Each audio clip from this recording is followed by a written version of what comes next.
just a quick overview of what I'm going to be working on. Making a patch for where the antenna was. This is just a trial because it's a really small area before I try to do something much bigger. Just gonna cut out a circle. Got my should be turning on. I'll figure it out. My jigsaw here with a cutting metal blade, and also I read online that whenever you're cutting metal you should use a lubricant, just I guess to keep the heat down as well as like hold down the shards a little bit from flying all over the place. And then also always wear some kind of face covering so you're not breathing that dust in, and eye protection in case a shard flies up at you.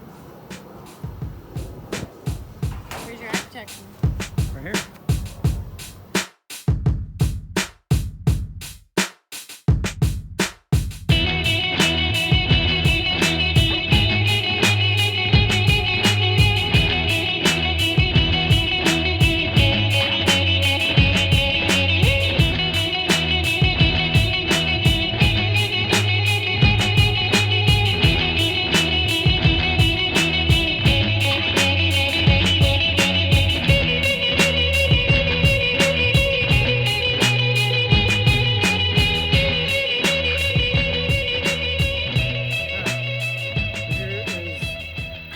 Circle that I cut.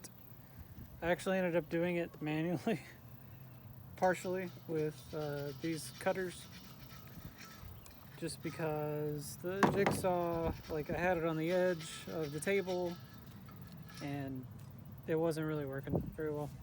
It was just a lot of vibration, and I'm not very experienced at cutting metal. There's probably a smarter way to do it. I had a clamp with these C-clamps, and it was still vibrating a lot. So maybe down the road I'll get a little better at that. But for now I have this little patch and go try to sand it down on the edges and then put it on. Here is the final piece. Went ahead and drilled holes in it so that I could put the rivets in, and hopefully it works out. Next step is to try to rivet it on, and I'll show you guys kind of the pneumatic rivet tool that I have, and we'll see if we can get it on. That'd be really cool.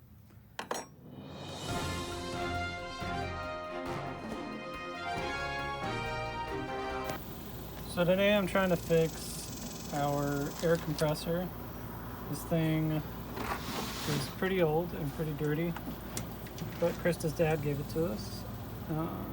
So basically the valve where you plug the 1/4 inch into was broken.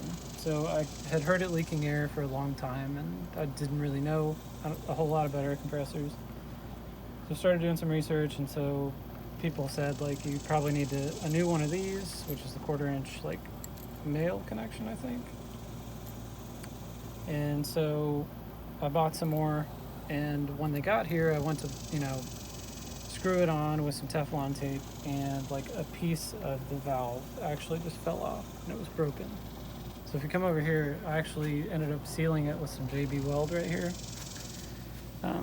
And it cured pretty strong, it looks like, but now that I'm looking at it, it looks like there might be another crack here even. So I may try to seal that as well if this doesn't work. For now I'm going to put on the valve with some Teflon tape and see if it keeps it airtight. If it doesn't, then I'll try to fix it again, and if that doesn't work, then I'll be trying to find another one of these pieces.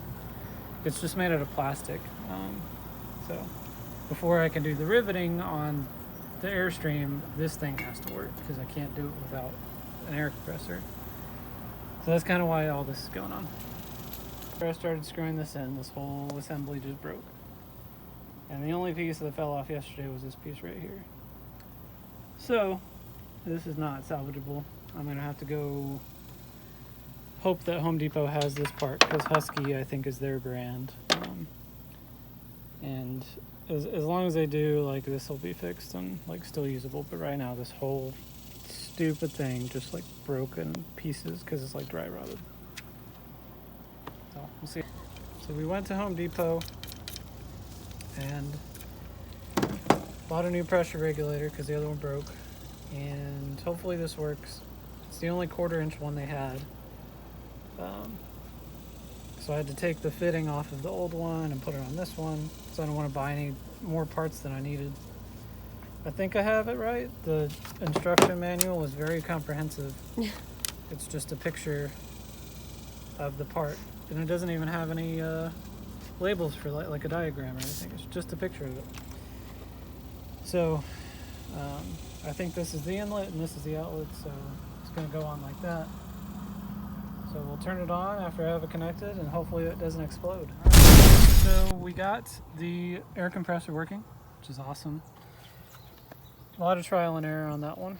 So now we're going to go ahead and get started trying to put our first buck rivet our first patch on. So this is our patch. I've already got holes drilled where the rivets are going to go, and so now I have to just take it and essentially make a template up here to, you know, drill out on the shell, so that there are holes on the shell as well that line up with those. And then after I do that, to hold the template in place, we're going to use clecos. So clecos are these little metal bars here. Sorry, my hands are full. And these are used to essentially hold pieces of metal in place, or I mean, I guess you could use it for essentially any application, holding things in place that you're going to rivet. And so this is a specific size. I think this is 3/8 of an inch.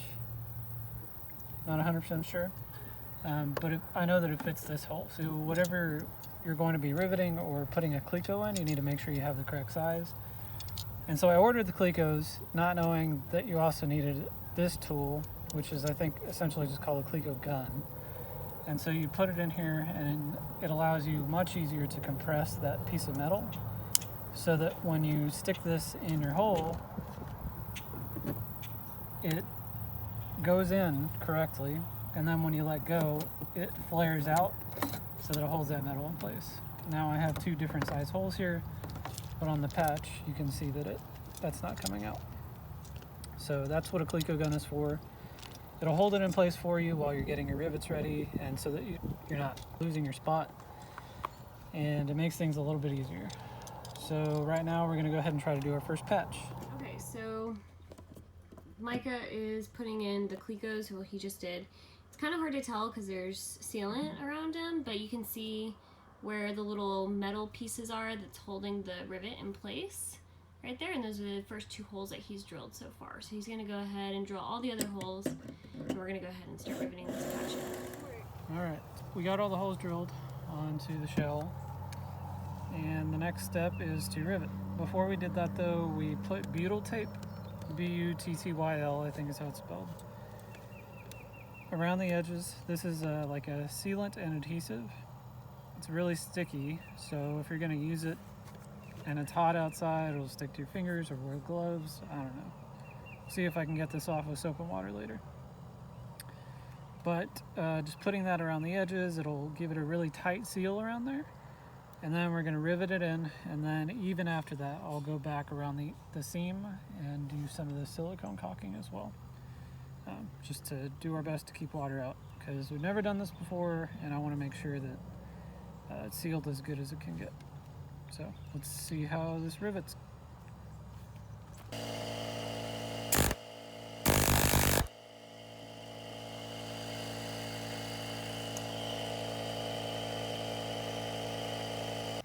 Okay, so what Mike is doing now is he's going back and he's going to re-drill these holes.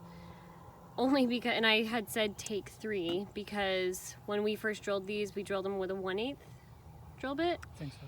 We tried to stick a buck rivet in them and they were far too small. So Micah had to go back, get a different drill bit. Do you know what size that is? I think it's a 5/32. 5/32. So he's going to go around, what is it? 3/16. 3/16. So he's going to go around, he's going to re-drill all the holes. You can tell right there that we have our first successful buck rivet. And the first time we tried to do it, on the inside it didn't flatten out, and we'll show you guys what that looks like. We finally figured out why. It's because our bucking bar that we got off of Amazon, and we'll make sure to include that in the description, link in the description, looks like this. So as you can tell, the bottom end right here has like this blue wax stuff on it, and then it had it on the top. Did not know why it had this wax. It was actually melting when we got it in the packaging.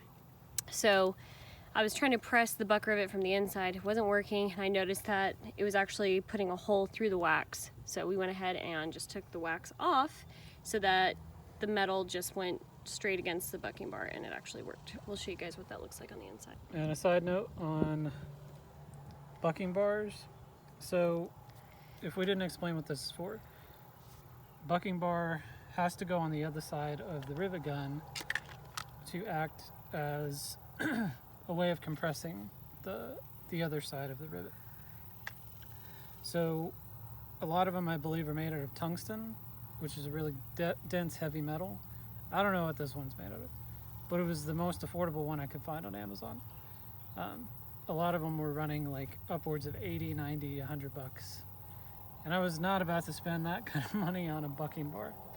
Even though we're using it, I couldn't justify it if this one was like $30. So we'll put a link to this one as well, because I wasn't going to spend $90 on that. How much was it? It was like $30. Okay. I just said that. Just kidding. So yeah, you need a bucking bar if you're going to do riveting. The other thing, just another side note about the rivet gun. So I bought this Eastwood pneumatic rivet tool. There are different types of these. Most of them that I found were for pop rivets. This one is for buck rivets. So you do have to differentiate between that. And then when I bought it, I thought it was going to come with these rivet sets. This is what actually pounds your size rivet into whatever it is you're connecting. It didn't come with that, so I had to order these separately. So if you're buying a rivet gun and it doesn't come with rivet sets, you have to buy rivet sets. That was something that wasn't very obvious to me when I was starting this whole research process.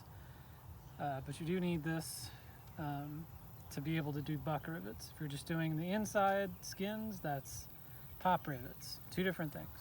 Okay. If you have any questions about that, feel free to ask. Side note, the bucking bar is only for buck rivets or Olympic rivets, whichever one you're using. You don't need that for pop rivets. Pop rivets are super easy, and you can do those all by yourself. You could probably do buck rivets on your own. It'd just be far more challenging, and you would need to be able to reach the other side of the surface you're working on.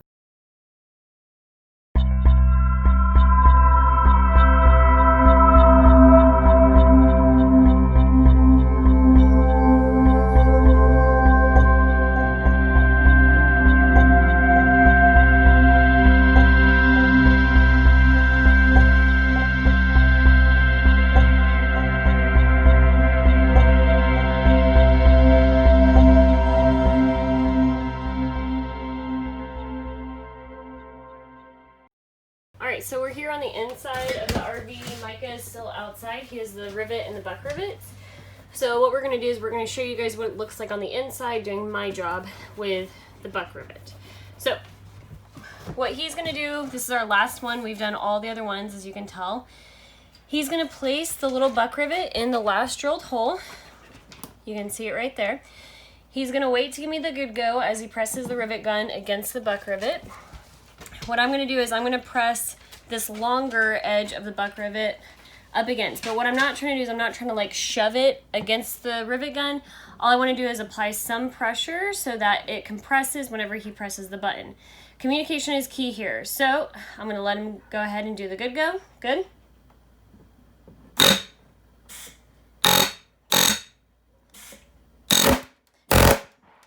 Alright, so as you can tell, he's going to need to go a little bit further. It's not nearly as flat as these other guys. So I'm going to place it back on, and there is some movement with the buck rivet. Alright, so it looks pretty compressed, as the other ones do here. And like I said, don't push on it super hard. You're not trying to fight with the rivet gun. It's just some light pressure to compress the buck rivet flat and flush with the rest of them. Looks good.